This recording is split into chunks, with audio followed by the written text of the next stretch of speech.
तर कालच्या लेक्चरमध्ये आपण काय केलं बघा, जे तुमचे प्रादेशिक उठाव आहेत त्याबद्दल सविस्तर चर्चा केलेली आहे। म्हणजे आपल्या भारतामध्ये 1857च्या उठावाच्या अगोदर जेही त्या ठिकाणी प्रादेशिक उठाव झाले आपण काय केलं बघा, त्याबद्दल सविस्तर काल बोललेलो आहोत।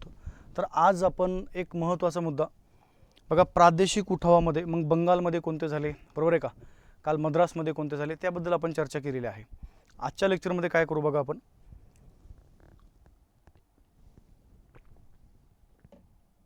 स्पेशली महाराष्ट्रामध्ये नेमके कोणते कोणते उठाव झाले त्याच्याबद्दल बोलूया। काय बघा, ज्या लोकांना व्हॉट्सअप ग्रुप जॉईन नसताल, टेलिग्राम चॅनल जॉईन करा। टेलिग्राम चॅनलचं नाव आहे त्या ठिकाणी हिस्ट्री बाय अमोल सर। इथं तुम्हाला ऑल PDF जे आहेत ह्या PDF थोडं सर्च करा, ठीक आहे। PDF मध्ये म्हणजे टेलिग्राम जॉईन केल्यानंतर थोडंसं फाईलमध्ये जा आणि फाईलमध्ये गेल्यानंतर तुम्हाला तिथं PDF पाहायला मिळतील बघा।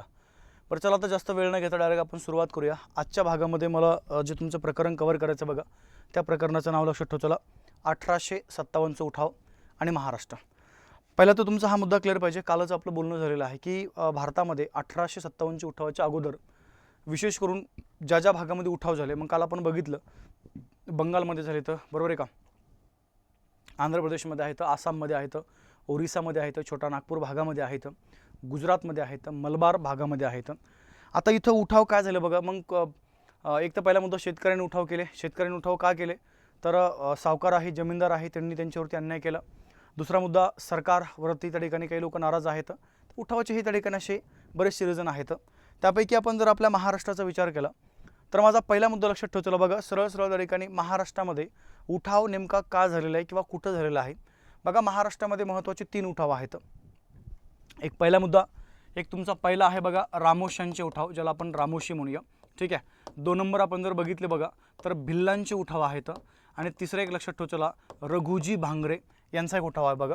तर सरळ परंतु हे झाले महत्त्वाचे 3, परंतु बाकी इतर भागामध्येही त्या ठिकाणी बरेचसे उठाव झालेले आहेत। तर सरळ बघा, रामोशी, भिल्ल, कोळी आणि रघुजी भांगरे। तर आपल्याला काय करायचं माहिती आहे का, रामोशी, भिल्ल, कोळी यांच्या उठावाबद्दल आजच्या या लेक्चरमध्ये आपल्याला सविस्तर माहिती घ्यायची, ठीक आहे। सरळ सरळ बघा, रामोश्यांचे उठाव, भिल्लांचे उठाव आणि कोळ्यांचे उठाव आणि शेवटी बघा रघुजी भांगरे यांचे उठाव। आता इथं अजूनही एक भाग लक्षात ठेवला, यामध्ये आपल्यासाठी सगळ्यात महत्त्वाचे आहेत बघा रामोशी आणि भिल्ल, कारण की कोळ्यांचं उठाव जे आहे बघा या ठिकाणी सरळ काही टप्प्यात झाले, तर म्हणजे 3 टप्पे। मग लक्षात ठेवला कोणत्या टप्प्यामध्ये, त्याचं वर्ष वगैरे ते आपल्याला त्या ठिकाणी विचारलं जातं। त्यानंतर बघा आपण जर इथं आलो 1857चा उठाव आणि महाराष्ट्र, म्हणजे जनरली बघा महाराष्ट्रामध्ये इतर भागामध्ये पण काय झालं बघा, उठाव झालेला आहे। तर साताराला उठाव केला बघा त्या ठिकाणी रंगो बापूजी गुप्ते यांनी। त्यानंतर आपण जर कोल्हापूरचा विचार केला बघा तर कोल्हापूरमध्ये उठाव केलेला आहे रामजी सिरसाट नावाचे व्यक्ती आहे, त्यांनी काय केलं बघा, कोल्हापूरमध्ये उठाव केलेला आहे।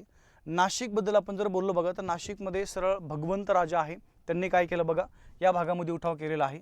जामखिंडीमध्ये आप्पासाहेब पटवर्धन आहेत, नरगुंदमध्ये बाबासाहेब भावे आहेत, सोलापूरमध्ये व्यंकप्पा नाईक बेहारी आहे, मुधोळमध्ये बेरड जमात आहे, नागपूरमध्ये नवाब कादर खान आहे आणि जर आपण जर औरंगाबादचा विचार केला बघा तर औरंगाबादमध्ये त्या ठिकाणी फिदा अली आहे। या लोकांनी काय केलं बघा, उठाव केले। परंतु आपल्याला सुरुवात करायची बघा तुमच्या रामोश्यांच्या उठावाला। तर रामोश्यांच्या उठावाची माहिती घेण्याच्या अगोदर मी तुम्हाला मगाशी बोललोय, रामोशी, भिल्ल आणि कोळी ह्या तिघांचे उठाव आपल्यासाठी महत्त्वाचे आहेत। जर आपण रामोश्यांच्या बद्दल बोललो बघा तर रामोशी वास्तविकतेमध्ये ही एक जमात आहे। वास्तविकतेमध्ये पहिला भाग लक्षात ठेवायचा बघा, रामोशी हे जे लोक आहेत हे त्या ठिकाणी स्वतःला रामाचे वंश सांगायचे, म्हणजे आम्ही रामवंशी आहोत असं बोलायचे, म्हणून ते स्वतःला रामोशी म्हणायचे। तसं जर विचार केला बघा रामोशी आणि अजून एक भाग लक्षात ठेवायचा, आपण जर बघितलं हे जे रामोशी लोक आहेत बघा, निजामच्या भागामध्ये एक शेरापूर नावाचं त्या ठिकाणी एक राजा आहे बघा, त्या राजाला ते काय करायचे, त्या ठिकाणी आपला प्रमुख मानत होते आणि ते निजामच्या त्या शेरापूरच्या राजाला प्रमुख म्हणून ते आपल्या नावाच्या पुढे काय करायचे माहिती आहे का, एक संज्ञा किंवा एक नाव जोडायचे आणि ते नाव लक्षात ठेवायचं बघा, आपल्या नावाच्या पुढे ते नाईक हे नाव जोडून टाकायचे, कोणते बघा, नाईक। मग आता पहिला मुद्दा आपण जर बघितलं बघा तर सुरुवातीला काय झालं, या रामोश्यांचा पूर्वीपासून एक व्यवसाय आहे बघा आणि तो व्यवसाय लक्षात ठेवायला किल्लेदारीपणा, म्हणजे किल्ल्याचं संरक्षण करणे। जसा छत्रपती शिवाजी महाराजांच्या कालखंडापासून तर लक्षात ठेवायला पेशव्यांच्या कालखंडापर्यंत रामोश्यांचं एकच काम आहे, किल्लेदार पण जे आहे म्हणजे किल्ल्याचं संरक्षण करणं किंवा किल्लेदारपणा त्या ठिकाणी आहे तो। परंतु काय झालं बघा, 1802 मध्ये पाठीमागे तुम्हाला थोडंसं बोललेलं आहे मी, वसईचा तह केला, कोणता बोललो बघा, वसईचा। आणि वसईच्या तहाने काय केलं बघा, मराठा जे राज्य आहे मराठा, वास्तविकता या मराठा राज्यामध्ये पेशवा आहे बघा बाजीराव दुसरा, यांनी त्या वसईच्या तहाने काय केलं बघा, सरळ तैनाती फौज स्वीकारलेली आहे आणि तैनाती फौज स्वीकारल्यामुळं आता त्या मराठा राज्यामध्ये ब्रिटिश आर्मी आली आणि त्यामुळे रामोशांना काय केलं बघा, पदावरून दूर केलं गेलं. म्हणजे सरळ मुद्दा यांच्यावरती अन्याय झाला आणि अन्याय झाल्यामुळं काय केलं बघा, यांनी सरळ मग ब्रिटिशांच्या विरुद्ध काय केला, काही भागामध्ये उठाव केलेला आहे. तर जसं आपण जर बघितलं बघा, तर रामोशांचे नेतृत्व सुरुवातीला मग सत्तू नाईकांनी काय केलं बघा, सासवडच्या परिसरामध्ये उठाव केला. त्यानंतर उमाजी नाईक आहेत ज्यांनी पुरंदरमध्ये उठाव केला. त्यानंतर दौलतराव नाईक आहेत बघा, ज्यांनी कोरेगाव भागामध्ये उठाव केला. आणि चतुरसिंग नाईक आहेत बघा, ज्यांनी साताऱ्यामध्ये उठाव केला. तुम्हाला कधी कधी असा प्रश्न येतो की कोणत्या म्हणजे जे काही कोणते व्यक्ती आहेत त्यांनी कोणत्या कोणत्या भागात उठाव केला, तर सरळ सरळ लक्षात ठेवा. चला, सत्तू नाईक सासवड आहे, त्यानंतर उमाजी नाईक पुरंदर आहे, दौलतराव नाईक कोरेगाव आहे आणि चतुरसिंग नाईकबद्दल आपण जर बोललो बघा, तर त्यांनी साताऱ्यामध्ये काय केलं, या ठिकाणी उठाव केला आहे. आता आजच्या या लेक्चरमध्ये आपल्याला चर्चा करायची बघा उमाजी नाईक यांच्याबद्दल. कारण की आपण जर कोणतीही जर परीक्षा घेतली मग त्यामध्ये तुमची शिक्षक भरती आहे, ओके, त्यानंतर बघा आपण जर बघितलं बघा MPSC आहे किंवा पोलीस भरती आहे किंवा तत्सम जेवढ्या काही आपल्या महाराष्ट्र गव्हर्नमेंटचे पेपर आहेत, या स्टेट गव्हर्नमेंटच्या एक्झाममध्ये तुम्हाला त्या ठिकाणी सरळ सरळ उमाजी नाईक यांच्यावरती प्रश्न असतो बघा. तर पहिला भाग लक्षात ठेवला, वास्तविकतेमध्ये उमाजी हे रामोशी जमातीचं त्या ठिकाणी काय करत होते बघा, प्रतिनिधित्व करत होते. आणि वास्तविकता आपण जर बघितलं बघा, उमाजी नाईक यांचं जे मूळ आडनाव आहे, तर मूळ आडनाव लक्षात ठेवला काय बघा, त्या ठिकाणी खोमणे हे त्यांचं मूळ आडनाव आहे. पण तुम्हाला मगाशी बोललो मी की ते त्यांच्या नावाच्या पुढे काय करत होते बघा, सरळ सरळ नाईक ही संज्ञा लावत होते. म्हणून आपण त्यांना काय नाव दिलं बघा, त्या ठिकाणी उमाजी नाईक असं बोललेलो आहोत. आता पहिला जर आपण भाग बघितलं बघा, आपल्याला काय करायचं आहे, सुरुवातीला नाईकांचा अभ्यास करायचा आहे. पण उमाजी नाईक यांच्याबद्दल बोलत असताना पहिला भाग लक्षात ठेवला, त्यांचा जन्म तुम्हाला माहीत पाहिजे. 7 सप्टेंबर 1791 मध्ये जन्म आहे बघा, तालुका पुरंदर, जिल्हा पुणे, ठिकाण आहे बघा भिवडी. आणि त्यांच्या वडिलांचं नाव आहे बघा दादोजी खोमणे. म्हणजे उमाजी दादोजी खोमणे हे त्यांचं पूर्णपणे नाव आहे बघा, उमाजी दादोजी खोमणे हे त्यांचं पूर्णपणे काय या ठिकाणी नाव आहे. तो एक वेगळा भाग आपल्याला माहीत असणं आवश्यक आहे. आता मी तुम्हाला मगाशी बोललो बघा, सुरुवातीपासून आपण जर बघितलं बघा, त्यांचे जे वडील आहेत म्हणजे दादोजी खोमणे हे त्या ठिकाणी सरळ त्या पेशवाईच्या कालखंडामध्ये एक किल्ला आहे बघा पुणे जिल्ह्यामध्ये, पुरंदरचा किल्ला. त्या पुरंदरच्या किल्ल्याची जे काही आपण ज्याला म्हणूया संरक्षण जे आहे, ओके, किंवा राखणदारी जी आहे, हे राखणदारी करण्याचं काम कोण करायचे बघा, उमाजी नाईक यांचे वडील दादोजी खोमणे. परंतु काय झालं बघा, मधल्या कालखंडामध्ये आपण जर बघितलं तर मग उमाजी नाईक यांना काय झालं बघा, त्यांच्या वडिलांकडनं म्हणजे दादोजी खोमणे यांच्याकडनं जे बेसिक शस्त्र चालवण्याचं जे प्रशिक्षण आहे, मग त्यामध्ये बघा बाण चालवणं, तलवार चालवणं, गोफण फिरवणं वगैरे, दांडपट्टा चालवणं, असं बेसिक शिक्षण या ठिकाणी उमाजी नाईक यांना त्यांच्या वडिलांकडनं मिळालं. आणि पुढच्या कालखंडामध्ये काय झालं बघा, सरळ उमाजी नाईक यांचे जे वडील आहेत म्हणजे दादोजी नाईक, ज्यावेळेस उमाजी नाईक हे 10-11 वर्षाचे होते, 11 वर्षाचे असताना काय झालं बघा, त्यांच्या वडिलांचा मृत्यू झाला.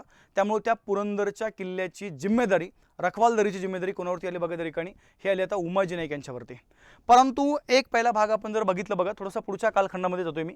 1824 ते 1825 मध्ये उमाजी नाईक यांचे एक मोठे भाऊ आहेत ज्यांचं नाव लक्षात ठेवतो बघा. तसं वास्तविकतेमध्ये आपण जर बघितलं तर थोडक्यात उमाजी नाईक 11 कधी बघा 11 वर्षाचे असताना ते किल्लेदार बनले. म्हणजे आपण असं म्हणू शकतो बघा की 1801 मध्ये उमाजी नाईक काय बनले बघा, त्या ठिकाणी त्या पुरंदर किल्ल्याचे किल्लेदार बनले. आणि 1802 मध्ये त्या पेशवानी तह केला होता, वसईचा तह. आणि वसईच्या तहाने काय केलं बघा, त्या पेशवानी तैनाती पोस्ट स्वीकारली. त्यामुळे ब्रिटिशांची आर्मी त्या किल्ल्यामध्ये आली आणि यांना काय केलं बघा, किल्ल्याच्या बाहेर या ठिकाणी सरळ सरळ काढून दिलं गेलं. मग आता उमाजी नाईक ज्यावेळेस 11 वर्षाचे होते त्यावेळेस ते लहान होते. परंतु त्यांचा जो मोठा भाऊ आहे बघा, अमृता नावाचा, अमृता आणि सत्तू नाईक हे दोघं जण त्या ठिकाणी रामोशांचे नेतृत्व त्या ठिकाणी त्या कालखंडामध्ये पुढारी होते.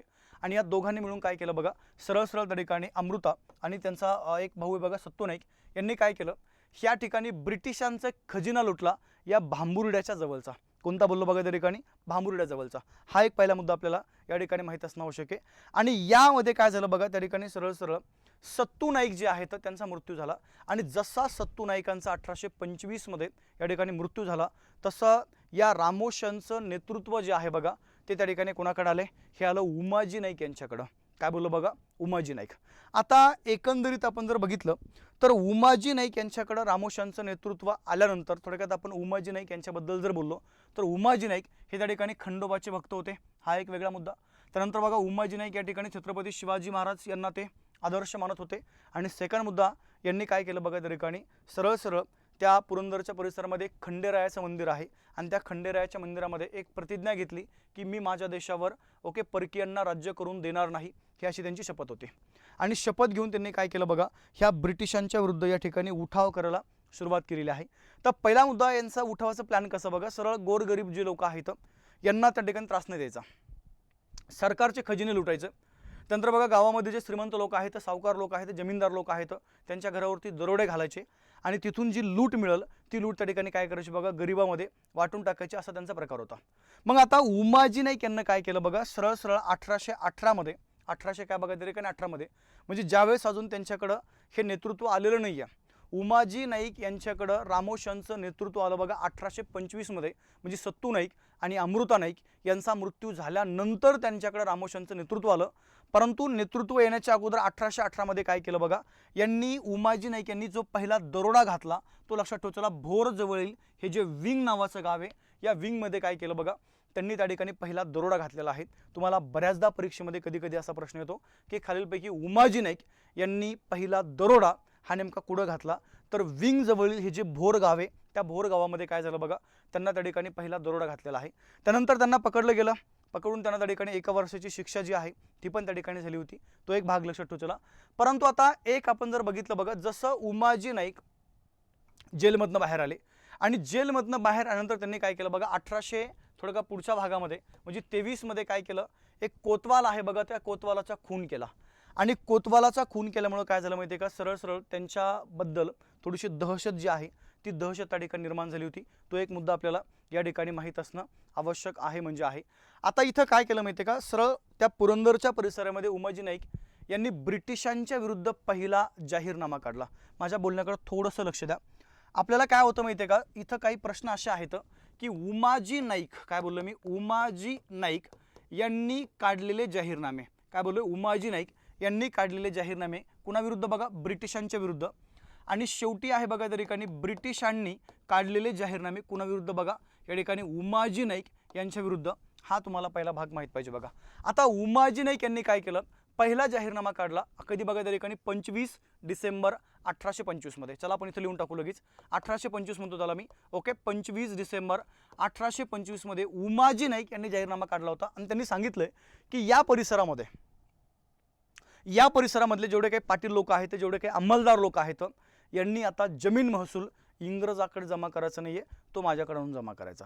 काय बोललो मी, हा इंग्रजाकडे जमा करायचा नाहीये, तो माझ्याकडून जमा करायचा. त्यामुळे काय केलं माहिती का, ब्रिटिशांनी लगेच उमाजी नाईक यांच्या विरुद्ध पहिला जाहीरनामा काढला आणि तो काढला बघा सरळ 28 ऑक्टोबर 1825 मध्येच. काय बोललो मी, 28 ऑक्टोबर 1825 मध्ये.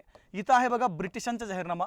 आणि 25 डिसेंबर आपण बद्दल जर बोललो तर सरळ बघा त्या ठिकाणी इथं जाहीरनामा कोणाचा आहे बघा, उमाजी नाईक यांचा हा जाहीरनामा आहे.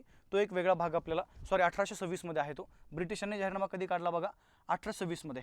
तो एक मुद्दा लक्षात ठेवा. चला, म्हणजे पहिला जाहीरनामा उमाजी नाईकांचा आहे आणि दुसरा जाहीरनामा कुणाचा बघा त्या ठिकाणी, त्या उमाजी नाईक यांनी जाहीरनामा काढल्यानंतर दुसरा जाहीरनामा सरळ सरळ त्या ठिकाणी कोणी काढलेला आहे, तर तो काढला बघा या ब्रिटिशांनी.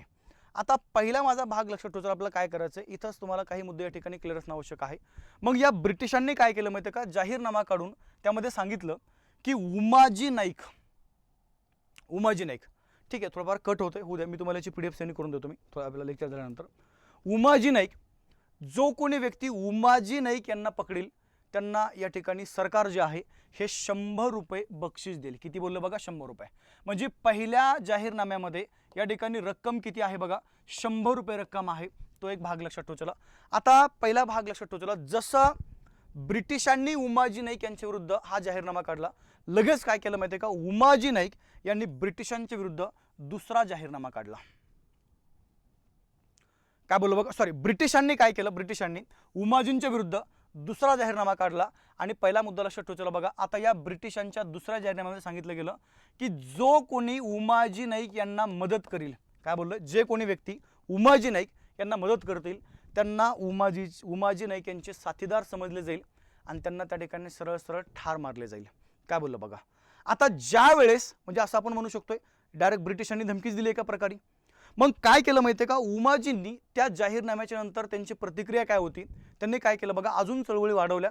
ब्रिटिश अधिकाऱ्यांना धरणं, त्यांची हत्या करणं, अंमलदारांची हत्या करणं, त्यानंतर बघा जे दरोडे आहे, ओके, गावामध्ये दरोडे घालणं वगैरे असा त्यांचा प्रकार सुरू होता. तर पहिला मुद्दा त्यांनी काय केलं बघा. त्याच्यानंतर इथं बघा किकवी, भिवडी, परचे गावाचं नाव आहे ते सासवड, जेजुरी या भागामध्ये अजून काय केलं बघा, त्या ठिकाणी जे दरोडे आहेत ते दरोडे त्या ठिकाणी घालायला सुरुवात केली. आता जसं उमाजी नाईक यांनी माणसांची जुळवाजुळव करून त्या ठिकाणी अजून दरोडे घालायला सुरुवात केली, तसं ब्रिटिशांनी पण काय केलं बघा, या ठिकाणी काही खबरदारी घेतली. आणि ती खबरदारी अशी आहे की पहिला भाग लक्षात ठेवा, यांनी काय केलं बघा, उमाजी नाईक यांना पकडण्यासाठी जवळजवळ त्या ठिकाणी स्वतंत्र एक इथं तुकडी निर्माण केली बघा घोडदळाची. आणि 152 ठिकाणी काय केलं बघा, पोलिसांच्या चौक्या बसवल्या 152 ठिकाणी. आता पहिला मुद्दा लक्षात ठेवा, परंतु झालं काय, त्यामध्ये 1 ऑक्टोबर 1826 आणि 2 एप्रिल 1800 काय बघा त्या ठिकाणी 27 या 2 दिवशी काय झालं माहिती आहे का, ब्रिटिशांनी ज्या चौक्या बसवल्या होत्या त्यापैकी 1 ऑक्टोबर 1826 मध्ये काय केलं बघा, उमाजी नाईक यांनी त्या चौक्यावरच हल्ले केले. आणि आपण ज्याला म्हणूया शेकडो जे काही पोलीस लोक होते त्यांना त्या ठिकाणी मारलं गेलं. त्या हल्ल्यामध्ये जखमी झाले, काही मारले गेले. दुसरा मुद्दा बघा काय केला, 2 एप्रिल 1827 मध्ये पंढरपूरवरून या ठिकाणी पुण्याला एक मोठा व्यापारी जो आहे तो व्यापारी जात होता. आणि त्या व्यापाऱ्यालाच काय केलं बघा, उमाजी नाईक यांनी लुटलंय. म्हणजे सरळ सरळ पहिला भाग लक्षात ठेवा, इथं काय केलं माहिती आहे का, आता उमाजी नाईकांना पकडल्याशिवाय या ठिकाणी बिलकुल ब्रिटिशांना पर्याय नाही आहेत. म्हणून शेवटी ब्रिटिशांनी काय केलं बघा, उमाजी नाईक यांच्या विरुद्ध तिसरा जाहीरनामा काढला 8 ऑगस्ट 1800 कधी या ठिकाणी 27 मध्ये. कधी बोललोय मी, 8 ऑगस्ट 1800 काय बघा त्या ठिकाणी 27 मध्ये. म्हणजे पहिला भाग लक्षात ठेवा, पहिला जाहीरनामा आहे बघा 1800 या ठिकाणी सरळ आपण ज्याला म्हणूया पहिला जाहीरनामा आपण जर बघितलं बघा तर पहिला जाहीरनामा कधी काढलेला आहे, 1826 मध्ये काढलाय, बरोबर आहे का नाही. आणि यामध्ये सांगितले की उमाजी नाईक यांना पकडणाऱ्याला 100 रुपये बक्षीस दिला जाईल. दुसरा जाहीरनामा लगेच त्या ठिकाणी त्याच वर्षी आहे आणि सांगितलं गेलं की उमाजी नाईक यांना साथ देणाऱ्या माणसांना ठार मारलं जाईल. आणि तिसरा जाहीरनामा कधी काढला बघा, आता 8 ऑगस्ट 1927 मध्ये काढलाय. आणि यामध्ये असं सांगितलं गेलं की जे कोणी उमाजी नाईक यांना मदत करतील त्यांना उमाजींचे साथीदार समजले जाईल. आणि सेकंड मुद्दा, जे कोणी उमाजी नाईक यांना सरकारला पकडून देईल त्या व्यक्तींना सरकारकडून 1200 रुपये काय होईल बघा त्या ठिकाणी बक्षीस दिलं जाईल. म्हणजे आता काय केलं बघा, इथं बक्षिसाची रक्कम वाढवलेली आहे. पहिल्या जाहीरनाम्यामध्ये लक्षात ठेवा 100 रुपये रक्कम होती. आता तिसऱ्या जाहीरनाम्यामध्ये ही रक्कम किती केली बघा त्या ठिकाणी सरळ 1200 रुपये केलेली आहे. आता पहिला भाग, जसं इंग्रजांनी तिसरा जाहीरनामा काढला लगेच उमाजीने काय केलं माहिती आहे का, अजून एक जाहीरनामा काढला ब्रिटिशांच्या विरुद्ध. म्हणजे उमाजी नाईक यांचा हा दुसरा जाहीरनामा आहे. मग यामध्ये काय सांगितलं बघा त्यांनी, यामध्ये सांगितलं सरळ सरळ की या ठिकाणी आता आम्ही स्वतंत्र आमचं सरकार बनवतोय, म्हणजे प्रति सरकार बनवतोय. आणि यासाठी या भागातले बरेचसे जे काही स्थानिक लोक आहेत यांचा आम्हाला सपोर्ट आहे. हा एक जाहीरनामा काय केला बघा या ठिकाणी उमाजी नाईक यांनी काढलेला आहे. आता एक पहिला भाग, त्यामुळे इंग्रज चिडले आणि इंग्रजांनी काय केलं माहिती आहे का, चिडून लगेच उमाजी नाईक यांच्या विरुद्ध चौथा जाहीरनामा काढला. काय बोललो मी, चौथा. म्हणजे इंग्रज लोक फक्त जाहीरनामेच काढताय. आणि हा जाहीरनामा आहे बघा तुमचा या ठिकाणी सरळ सरळ डिसेंबर 1827 मध्ये. आणि यांनी सांगितलं की आता उमाजी नाईक यांना पकडून देणाऱ्यास डायरेक्ट बक्षीस 5000 रुपये दिले जाईल. किती बोललो बघा, 5000. म्हणजे बघा आता रक्कम वाढत चाललेली आहे बरं का. आणि हेच आपल्यासाठी सगळ्यात महत्त्वाचं आहे. पहिल्या जाहीरनाम्यामध्ये 100 रुपये, तिसऱ्या जाहीरनाम्यामध्ये 1200 रुपये आणि चौथ्यामध्ये किती बघा डायरेक्ट त्या ठिकाणी 5000 रुपये या ठिकाणी बक्षिसाची रक्कम केलेली. आता 2 मिनिटं लक्ष द्या.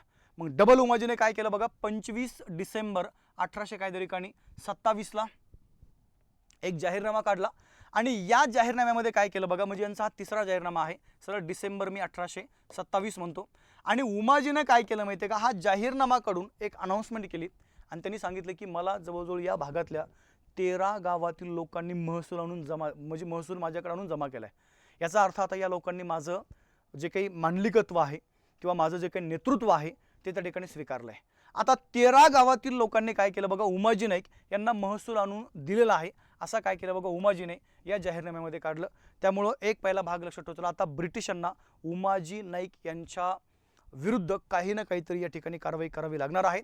त्यामुळे उमाजी नाईक यांना पकडण्यासाठी काय केलं बघा, ब्रिटिश सरकारने एका अधिकाऱ्याची नियुक्ती केली बघा. ज्या अधिकाऱ्याचं नाव लक्षात ठेवला कॅप्टन मॅकिंटॉश. काय बोललो मी, कॅप्टन मॅकिंटॉश हे नाव त्या ठिकाणी लक्षात ठेवला. कॅप्टन मॅकिंटॉश इथं आहे बघा, ते थोडंसं इथं प्रिंट मिस्टेक आहे म्हणून ते वेगळं नाव लिहिले मी.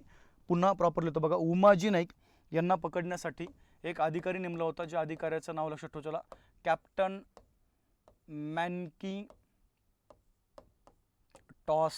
कॅप्टन मॅकिंटॉस हा अधिकारी काय केला बघा, उमाजी नाईक यांना पकडण्यासाठी नेमलेला आहे.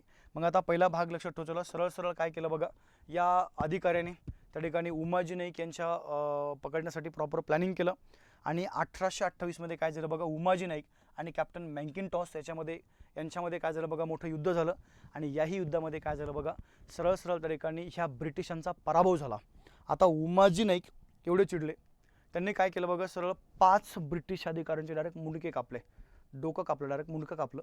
आणि हे कापलेलं मुंडकं डायरेक्ट त्या अंमलदाराच्या घरी पाठवून दिलं बघा. त्यामुळं पूर्ण सरकार हादरलं. म्हणजे ब्रिटिश सरकार पूर्ण या ठिकाणी ह्या उमाजी नाईक यांच्या निर्णयामुळे हादरलं होतं बघा. आणि पहिला भाग त्यामुळं काय केलं, सरळ सरळ उमाजी नाईक यांना आता कोणत्याही कंडिशनमध्ये अटक करणं सगळ्यात महत्त्वाचं आहे, अन्यथा उमाजी नाईक या ठिकाणी काही करू शकतील. म्हणून ब्रिटिशांनी काय केलं बघा, त्या ठिकाणी उमाजी नाईक यांचा मुलगा आणि त्यांच्या पत्नीला काय केलं, कैद केलं.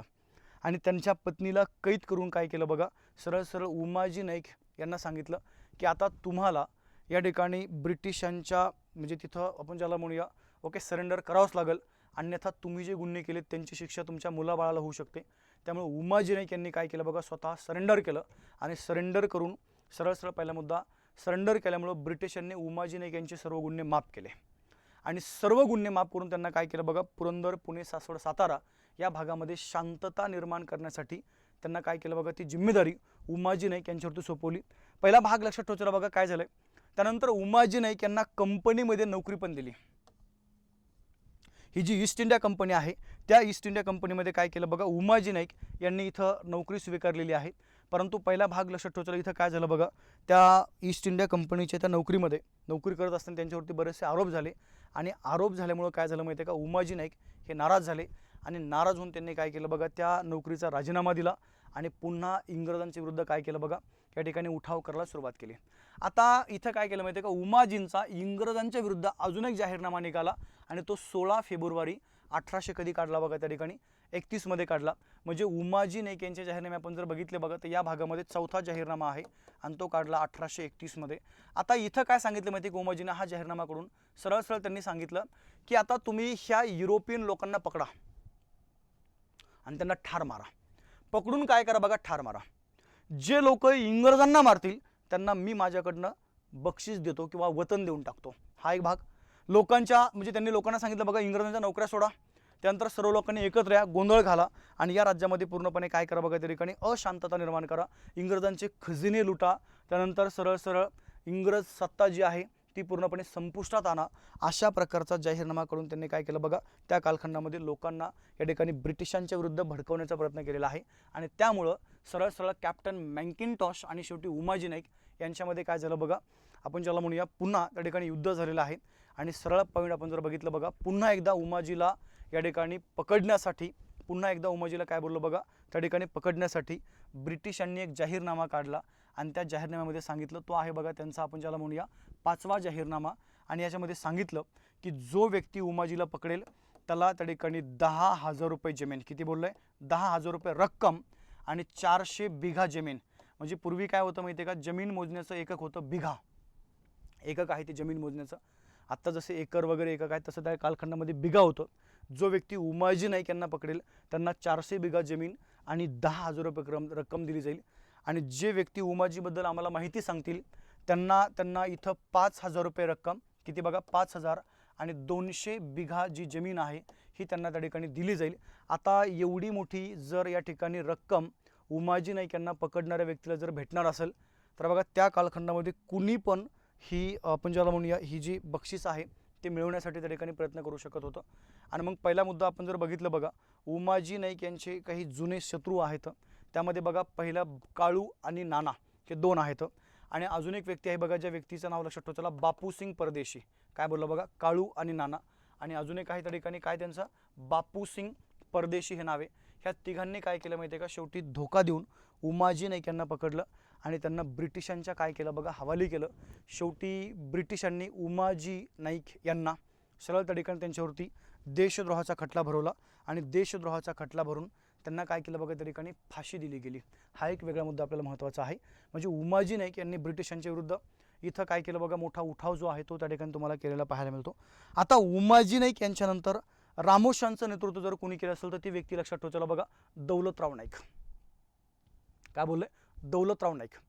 आता यांनी उठाव काय केला बघा, थोडासा 1876 मध्ये आपल्या भारतामध्ये मोठा दुष्काळ पडला होता आणि एवढा मोठा दुष्काळ पडलेला असतानाही ब्रिटिश सरकार त्या ठिकाणी जनतेचा काहीच विचार करत नाही आहे, ना त्या ठिकाणी जनतेचा कर माफ करते, ना त्याने कोणत्या प्रकारची मदत करते.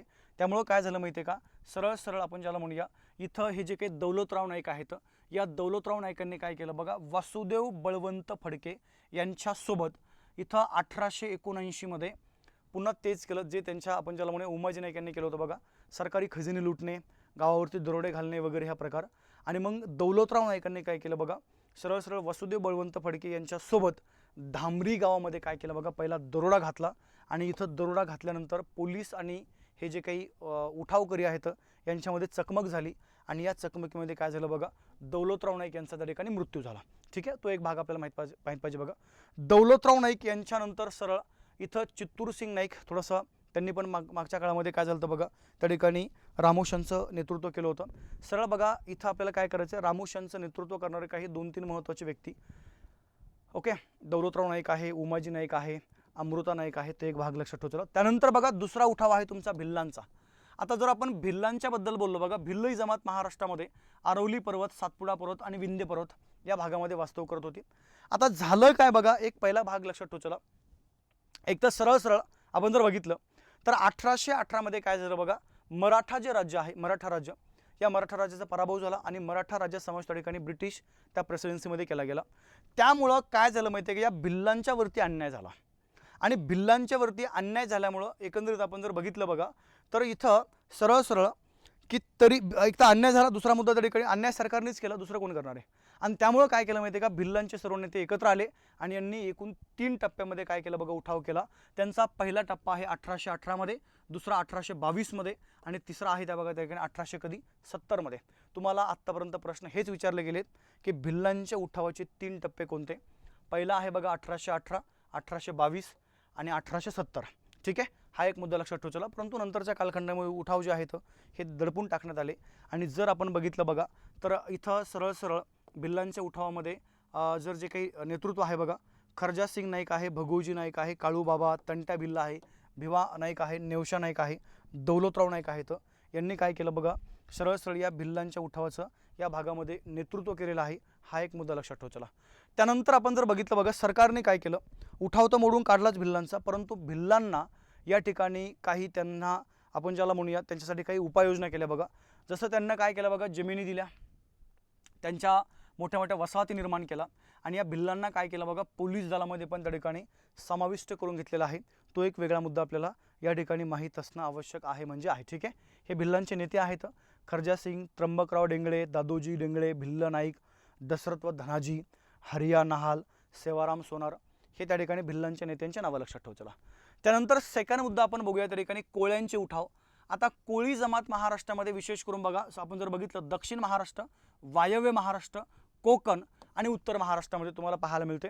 आता एक पहिला भाग लक्षात ठेवला, यांचा पण त्या ठिकाणी पारंपरिक जो व्यवसाय आहे तो किल्लेदारी म्हणजे किल्ल्याचं संरक्षण करणे हे आहे बघा. परंतु काय झालं बघा, ब्रिटिशांनी ज्यावेळेस तैनाती फौज सुरू केली त्यावेळेस यांना त्या पदावरनं काढलं, त्यामुळे हे पण नाराज झाले आणि यांनी काय केलं माहिती आहे का, मग इथं यांनी 3 टप्प्यामध्ये उठाव केले. भिल्लांचा पहिल्या टप्प्यामध्ये बघा 1824 ते 1828 मध्ये काय केलं बघा, यांनी उठाव केलेला आहे. दुसरा उठाव केला 1839 मध्ये आणि तिसरा आहे बघा त्या ठिकाणी 1845 मध्ये. 3 उठाव लक्षात ठेवला. पहिला 1824 ते 28 मध्ये, दुसरा आहे बघा त्या ठिकाणी 1839 मध्ये आणि तिसरा उठाव केला बघा त्या ठिकाणी 1845 मध्ये. तर पहिला भाग आपल्याला ह्या उठावाबद्दलची ही जी माहिती आहे ही माहिती त्या ठिकाणी असणं आवश्यक आहे बघा. आपण काय केलं आहे, 1857च्या पूर्वीचे प्रादेशिक उठाव सगळे पाहिलेले आहेत. त्यानंतर 1857चं उठाव आणि महाराष्ट्र याची पण आपण काय केली बघा या ठिकाणी माहिती घेतली. आणि आता आपल्याला चर्चा करायची प्रॉपर तुमच्या 1857च्या उठावाची, परंतु आता ती चर्चा करू आपण आपल्या पुढच्या लेक्चरमध्ये म्हणजे उद्याच्या लेक्चरमध्ये. चालेल, तोपर्यंत आपण थांबूया, भेटू उद्या. जय हिंद, जय महाराष्ट्र, शुभ दिवस.